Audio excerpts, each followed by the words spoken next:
Hi, I'm Mark Bunker, and it's been so long that I almost forgot this guy's name, but he's Aaron Smith-Levin. And you know what? This is the return of Dining with the SPs. Today we're eating at Chiang Mai. First time I've had a meal here. I just had a little nibble.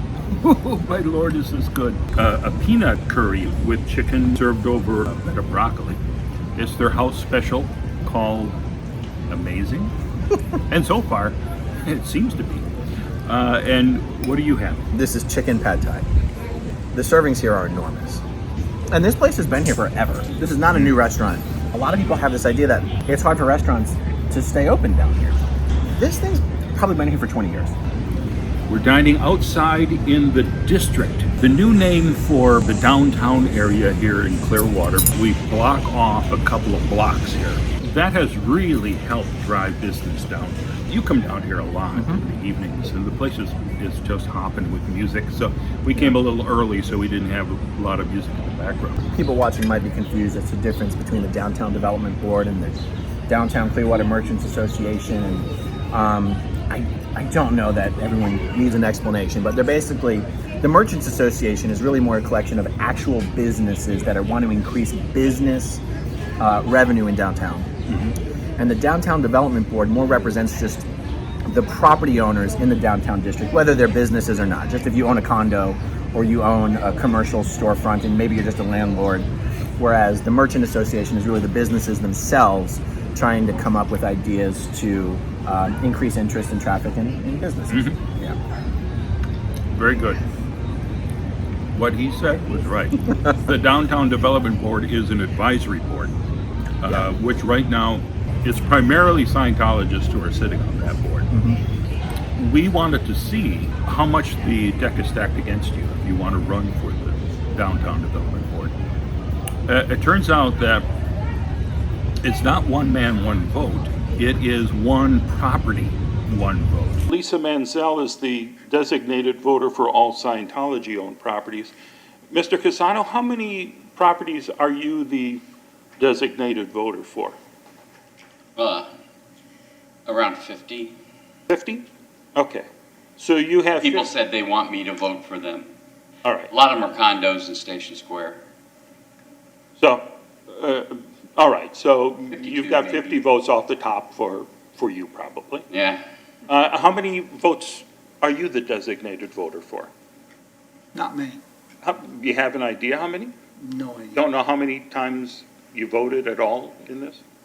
I think I voted a few. Okay. Anybody else have multiple? How many? I own many properties, but I've given him. Oh, so he said, okay. Yeah. Gotcha. So it just All right. paperwork. You handle it. I'm just curious because it seems like a weighted vote, and if George Bailey at the good old Bailey Savings and Loan has one vote, and Mr. Potter has all the other votes, how do you keep Bedford Falls from becoming Pottersville? About 330 votes actually get cast to fill the vacancies on this board. And two Scientologists control about 150 of those votes. So many articles have been written about, oh my God, this is the first advisory board that's ever had a majority of Scientologists on it. The fact is, it's a damn miracle that the board hasn't had 7 of 7 seats filled by Scientologists already. You know what I'm saying? Yeah. So, aside from the fact that the board itself has no actual authority to do anything, is that not a Feshback walking by us right now? Is that not Matt Feshback? That might be. That is absolutely Matt Feshback. Oh, Everyone really? say hello to Matt Feshback. It is our celebrity guest today. He only owes the IRS a few million. I'm sure he's spending his dollars down here wisely, saving up to pay that debt off. We're actually dining right outside what is allegedly Tom Cruise's condo. And that's why I tweeted right before we started this to invite Tom to join us. And he'd get top billing and a large share of the gross. Of course, there's no real gross from these, but don't tell him that. So we're hoping during the course of the video he might come down and join us. Might be a cameo by the one and only Tom Cruise. We'll see. We already had Matt Feshback. We didn't expect that. Yeah. Okay. Never know what might happen. You know, John Travolta's been in town for quite a while. Mm-hmm. Yeah. Hanging out with Guy Fieri for some reason. This is the place to be now for Scientology. I've been hearing from people that say there's word out among the Scientologists that now's the time to move here to Clearwater. And it's a nice place to be, but I'm wondering if maybe they're trying to fortify Clearwater and make sure that if somebody like, I don't know, you were to run for office, Theoretically. next year, that you wouldn't accidentally be voted in. Right. Yeah. So it's kind of like when it's not exactly like it, but if you watched Wild Wild Country. Yeah. Right. It's like when the Rajneeshians or something? Yeah, the Bhagwan Rajneesh bust up all the homeless people so that they could vote and take over the town council there. Yes, that was awesome. Yeah. Speaking of, Tom Cruise. Yeah. The mayor of Clearwater, Frank Hibbard, recently met with David Miscavige. Yes. And asked him what was happening with that Tom Cruise Entertainment Center complex they promised. Right. The question wasn't asked quite like that. But maybe we should talk about that recent meeting. Yeah, absolutely. Now, this just happened last Friday, as we're recording this. And Tracy McManus put an article in the paper about it yesterday. So we weren't notified, the rest of us on the council weren't notified that the meeting had happened until, Tracy was about to write the story. So Pam Aiken, the city attorney, nicely called me and filled me in a little bit on what was discussed and what the whole idea is. And again, it's one of these get-to-know-you meetings where Mayor Hibbard, who had been mayor in the past for 8 years, had dealt with Scientology before, but not saying that he, ceded to their wishes or anything like that.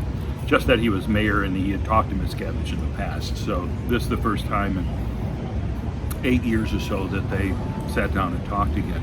And the mayor asked him, what are your plans for all these buildings that you own? And Miscavige said, oh, don't worry. We have plans. We have plans. But we're not ready to reveal them yet. He's not going to tell us what those plans are yet.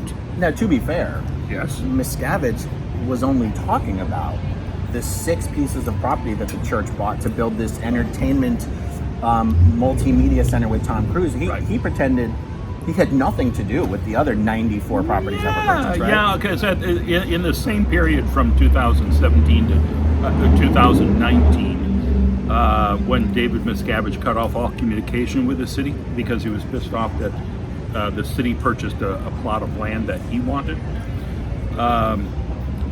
suddenly they secretly bought up everything remaining downtown, essentially, Scientology and individual Scientologists. And that was discovered by, if you haven't read this yet, you should. Tracy McManus did a great cover story last year about these secret purchases. And it raises a lot of questions, which unfortunately never get any answers. Like, what are you going to do with these buildings? You've owned them for several years, and they're still sitting here empty. My feeling is... Oh, go ahead. Yes? No, go ahead. Okay. My feeling is, I thought maybe I was toppling over into you or something. No. You're always leading I was going to mention something in the article, but you got finished. Okay. So, my feeling is that they purchased these as a bargaining chip to get whatever they wanted, which is still, in Miscavige's term, that piece of property that he missed out on in 2017. And I'm not opposed to a property swap if it makes sense for the city. Yeah. But he also was asked by the mayor, what are the plans for all the buildings that the parishioners purchased? And he said, I have no idea. I haven't asked them. There's something else Tracy said about that, though. There's Yes. something else Tracy said in the article about that. Yes. What? Tracy reported that when the mayor was like, well, what, is this just a coincidence? That the parishioners all got together and used $100 million cash to basically, I mean, I'm paraphrasing, to buy all these properties out above market value. And he goes, well, the reason the Scientologists purchased all this property is because they believe Clearwater's about to take off. They're speculating. Meanwhile, they've purchased all the damn property that would be required to develop to make Clearwater take off, and haven't submitted any development plans to the zoning, to the zoning committees or to the planning and development department or any building permits whatsoever. And so, but you see, this is how stupid Miscavige thinks people are. This is how dumb he thinks people are. Yeah, no, we bought all the property because we think Clearwater's about to take off. We want to get on the wave now. That would make more sense if any time during the past 50 years, has it been 45 years? Yeah. If you had contributed to making the downtown prosperous, Right. through any of those years, Right. and now that the merchants down here in the city is working so hard Yeah. to bring life back down here, and successfully so in many cases. We still have a lot of work to do, but it doesn't help that Scientology has taken all of these buildings out of play. And what did Tracy say in the article yesterday? That in those buildings, was it 18 businesses that closed down in the Scientology-owned building? Something like 18 It was to 25. I believe it was 15 non-Scientologist-owned businesses have closed down, moved out, gone out of business in these Scientologist-owned properties with no replacement. Right. No effort to fill them in with something else. Yeah, you would think if you owned a building, especially one that was capable of having a tenant, Yeah. that you would say, hey, who wants to move in here? Yeah. The whole effort that Scientology did to secretly buy up all these properties for way above market value and to, what we believe, use them as a bargaining chip to force the city to sell them this lot behind the Fort Harrison Hotel. Right. That was just everything they put in motion just because they weren't permitted to purchase a property. Yeah. Things are about, the stakes are about to get much, much higher because we've got this development project happening for $65 million to develop this entire bluff. And a local developer has proposed building a giant commercial and residential mixed-use center on the lot that Scientology wants to buy. And if Scientology has gone through so much effort to, well, first, destroy David Yates for not selling them that property, and then to try to destroy the city of Clearwater for then not selling them the property, that developer, if he moves forward with these plans to actually develop that property, is putting himself right in the crosshairs of Scientology. And I met with him and I said, are you prepared? Like, are you prepared for what happens when you move forward with this, right? And I said, if the church wants to block what you've proposed, one thing they could do is just attack you and your partners relentlessly and scare them away. But the more effective thing that they could do is to try to convince everybody that you're actually a Scientologist and you're actually working with them, right? Yeah. Because there's one thing that people of Clearwater will not support, and that's Scientology getting any more of a foothold here in downtown than they already have. So I'm mentioning this as sort of an interesting little commentary that things are about to get pretty serious down here. Don't you agree? Yeah, and it'll be interesting to see how this all works out because we need to have a referendum. So you'll vote, the people here in Clearwater will vote on some of these properties. And we just had one on a golf course that was going to be turned into a light industrial area, and the people here in Clearwater said, no, we like our green space.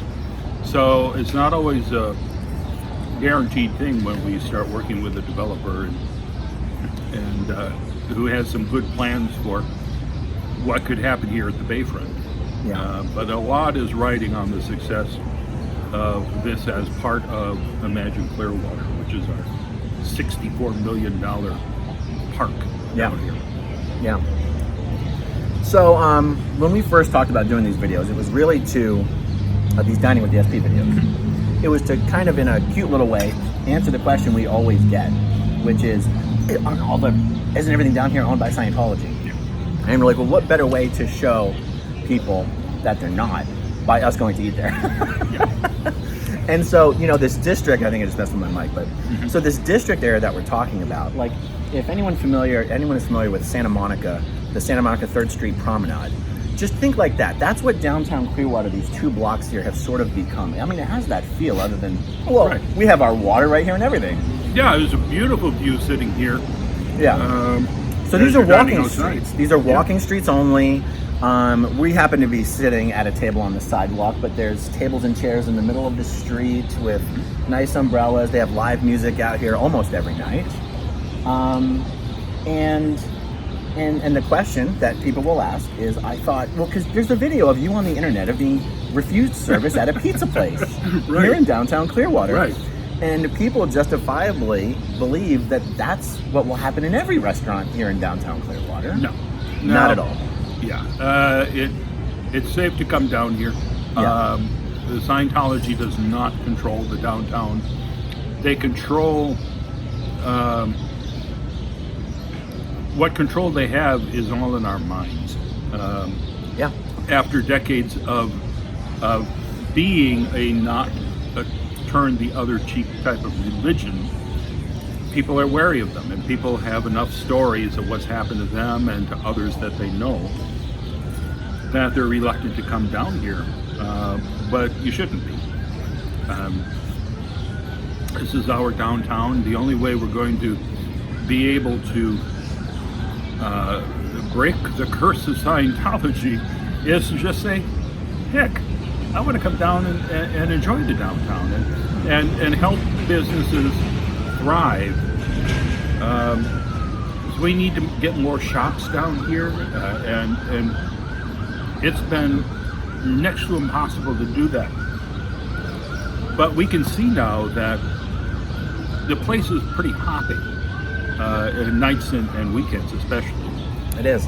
And there are great places to come and experience. Now, granted, I can't go and buy anything at the one-stop shop, but that shouldn't stop you.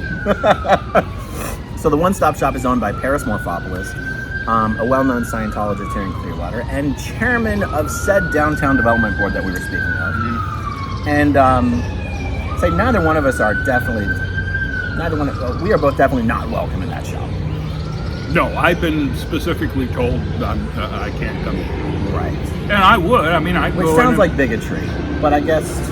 Well, we filed a complaint back in 2000 or 2001 because the Lisa McPherson Trust, which I worked at the time, our librarian Jeff Jacobson and I decided to have lunch right across the street at a restaurant that's no longer in business called Daniela's Kitchen, which was owned and run by Scientologists. And we just went over to have lunch. And we, everything was fine. We sat and we ate our meal. And we didn't create a ruckus. We weren't jumping up and down, screaming Xenu or anything like that. And after we paid the check and we're leaving, guy caught us at the door and said, "Listen, you guys were very respectful. You didn't cause a scene, but you're not welcome here again. So don't come back." So that, and with Paris Morphopoulos saying, "Get the heck out of here," we did file a grievance, but the city said, this isn't religious. This isn't religious bias because it's not your religion that's keeping you out, whether you have a religion or not, whatever it might be. The owners of the business can just say, "No, we don't want you in here." Yep. Predictable, actually. Yeah, the ACLU at the time had talked about, this isn't right, and there should be something that could be done about it. But then you follow your grievance and you know, the lower level people who are making decisions go, I don't want to put up with Scientology, whining and complaining and all this. Yeah, no, nothing we can do. It's not religious discrimination. Well, I never said it was religious discrimination. Right. But we didn't put up a fight about it. Yep. It's just good to go on the record and say, well, this is what happened. But again, it's not going to happen to you. And if you do, now if you're critical of Scientology and you do come down here, you don't have to talk negatively about Scientology and create a scene. No, we can just live life. And that in itself really annoys Scientology. Just think about it. It's the one thing they don't want. Yeah. Is non-Scientologists coming down here and having a great time. Yeah. So then, if you want to give a middle finger to Scientology, come downtown and have a great time. It's a win-win. And think about all the Sea Org members who will walk through here. Well, there's not as many as there used to be. But, you know, do we want them to see empty streets? Or do they want them to see people having fun, living their lives, laughing, enjoying music, dining at a great place? And then, Thank you. I'm talking too much apparently, I'm still eating. But, you know, having a great time while the Sea Org members are working 16 hours a day, getting paid $50 a week. So we're setting a good example just by being here to say there's a different way to go about this. You might want to rethink your commitment to this billion-year contract. At least for this lifetime. Yeah, oh sure, next lifetime you come back and do whatever you want. We're not too far into this. We haven't been recording for too long yet, so I want to touch on one other subject related. Okay. At a recent council meeting, there was almost a 1-hour discussion where the council members discussed, should we even try cooperating with Scientology, or not even cooperating, should we try to work with Scientology, allow them to work with us in what we're trying to do with downtown, and what would that look like and whatever. I thought it was a great conversation. I won't try to summarize the whole thing. But Councilmember David Albritton made a statement that he believes that the Church of Scientology wants a vibrant downtown for its own members and therefore, theoretically, are equal stakeholders of good intention. Now, he went on to say other things that seem to indicate he understands no one's going to wait around for them to start all of a sudden cooperating. But this is, I wanted to comment on this because, you know, he's an example of someone who's grown up in this community his entire life, right? Mm-hmm. And still has such a fundamental misunderstanding of what this unique Church of Scientology is, what their goals are, what their priorities are. And this isn't a criticism of him.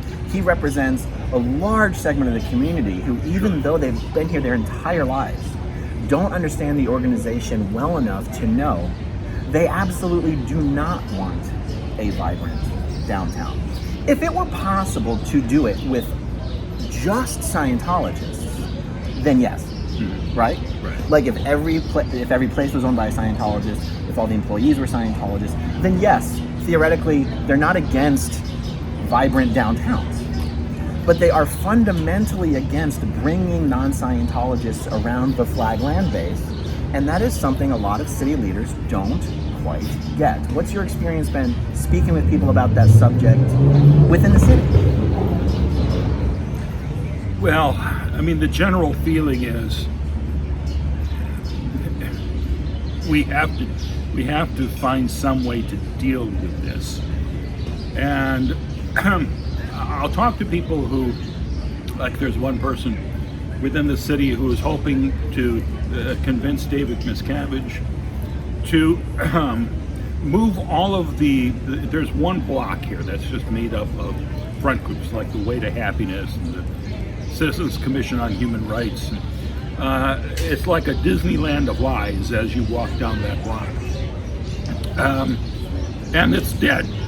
You know, there's usually one Scientologist in the building, and if anyone walks by, they go, "Hey, hey, come in. I Yeah, know that no one because even walks down this street. yeah. They desperately were trying to wave me in at some point, and I had to say, I'm sorry, I'd love to, but I'm not allowed in. Some poor little CIRG member didn't know who you were. Yeah. But, there's a hope that they can convince Miscavige to move all of those front groups upstairs to the second floor and have retail shops down below. Right. It's not going to happen because Miscavige needs to show the Scientologists who pay a fortune to come here for services what a great job Scientology is doing here in Clearwater. So was there a need for all these front groups there? No, not really. Yeah. But it's a way to show people who fly in here, look at everything we're doing here. Well, and really that's a secondary purpose because all of those front groups, all of those storefronts, used to be located behind the pool in the Fort Harrison Hotel. If Miscavige wants to show off those organizations to Scientologists, what better place to do it than inside the Fort Harrison Hotel? So the primary purpose of purchasing those buildings and building them out the way that he has was to prevent someone else from doing it and putting something there that would attract non-Scientologists around their base. I mean, the Clearwater Bank Building is the headquarters locally for the Office of Special Affairs. They don't want a jewelry store behind them. They don't want a weed dispensary there, or a vape shop, or a bar, or an arcade. And that's, as we move forward in this town with all the development plans, I just think it's one of those things I'm gonna do everything I can to keep hammering away on it. Because the fact that city leaders still don't understand, they still have to wonder about the motivations of the Church of Scientology. You think 40, 50, 60 years would be enough for somebody to do enough homework to understand the motivations of this organization, but it just doesn't happen. It just doesn't happen. Right. So it's important that we have more people joining the city council. Theoretically, who can try to do something about this and change the attitudes. yeah. So as you remember, there was the meeting that I spoke about, the purchases of all the buildings down here by Scientology during that, and Scientologists during that period, and pointed out that all of these were paid with cash, secretly, far above market value. And this looks like racketeering. Like Miscavige didn't get what he wanted with that property he couldn't buy. And so he was creating a problem for the city by buying up everything else and leaving them vacant. Yeah. So somebody should be investigating this. Yeah. And no one else agreed that this was worthy of, moving forward. Oh, I'm still working on this. I'm taking my time, but this is delicious. Yeah, good. Thank you. Okay. Well, I'll tell you what, if Miscavige really wants that property behind the Fort Harrison, maybe he'd be willing to give up the Sandcastle or the Coachman Building in exchange for that empty lot of dirt. What do you think? Funny you bring this up, because apparently in the meeting that our attorney, city attorney Pam Aiken and Mayor Hibbard had with Miscavige, excuse me, the one property that the mayor said he had his eyes on was the Coachman Building. Is that right? And apparently David Miscavige went, but that's our seminary. For any Scientologist watching this, I want to make sure you heard that right. David Miscavige, with a straight face, called the Coachman Building the seminary. What do they refer to policy as now? Scripture? Policy and bulletins are now scripture, and the staff college is now the seminary. Anyway, it's absurd. It's like he must spend time practicing how to insert Christian religious words, or how to swap them out for Scientology words. I think they've become expert in that. We just don't hear about these meetings really, but they've been using the trappings of religions, especially Christianity, with collars and everything. Yeah. Forever. At least since, what was it, the 80s or 90s? 80s. 80s? Definitely the 80s, or honestly even late 70s, but Yeah. early 80s for sure. That's when the minister's course came out. Before an auditor did their internship, they were supposed to do the minister's course so they could call themselves a not just a minister. There was another word, a confessor or something. In order to do a confessional, in order to perform a confessional, you actually had to be an ordained Scientology minister. Anyway, so things are interesting here in town. I think they're only going to get more interesting. I have heard... But I will say this about everyone that I've dealt with in the city hall. All good people, all trying the best they can. And when I say something about this, it's not to attack them. How would you deal with this? If you're a politician, or if you're trying to revitalize your city and you've got this unique problem here that no other city has, it's tough. Yeah. But it is important to know how Scientology operates. Yeah. And when they say, we're not ready to reveal our plans yet, Yeah. they don't really have plans that they want to reveal to us. Yeah. Plans. I mean, anything they do with any of their buildings is just for themselves. Yeah. Yeah. Yeah, but I have no doubt, though, that when we finish this brand new park down here at the waterfront, Scientology, or David Miscavige specifically, is going to use it at one of the Scientology big events in a couple of years and say, and due to our efforts, look at how we beautified Clearwater, Florida. Thanks to all the tax revenue we pay to Clearwater, we've built a beautiful park. From the Fort Harrison Hotel to the Sandcastle, we've got a beautiful new campus for you. Yes. Yeah. I'm going to harp on a couple points since we Yeah. have a little bit of time. You can edit as you see fit. Another comment one of the council members made, I believe it was Hoyt Hamilton, not picking on you, Hoyt, but I'm just pretty sure it was you.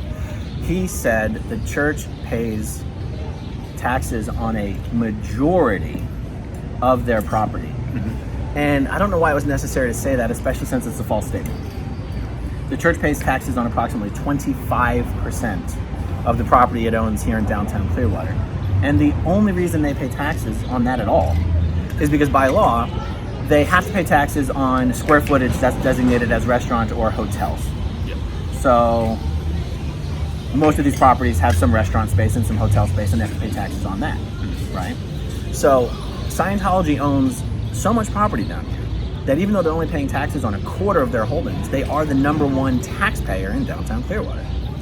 So they get to pat themselves on the back for being the #1 taxpayer. Right. Yet at the same time, they are the #1 drain on tax revenues, right? It's an interesting little dichotomy there. And there's something else. You just mentioned, or you just asked the question sort of rhetorically, like, what would you do? This is sort of a very difficult, near impossible situation for an elected official to deal with. What would you do? And on that topic, I saw there was, Frank Hibbard got a lot of blowback on social media, at least the social media I'm looking at, for even taking that meeting with Miscavige. And sometimes I think people just don't even read articles, because, again, what would you do?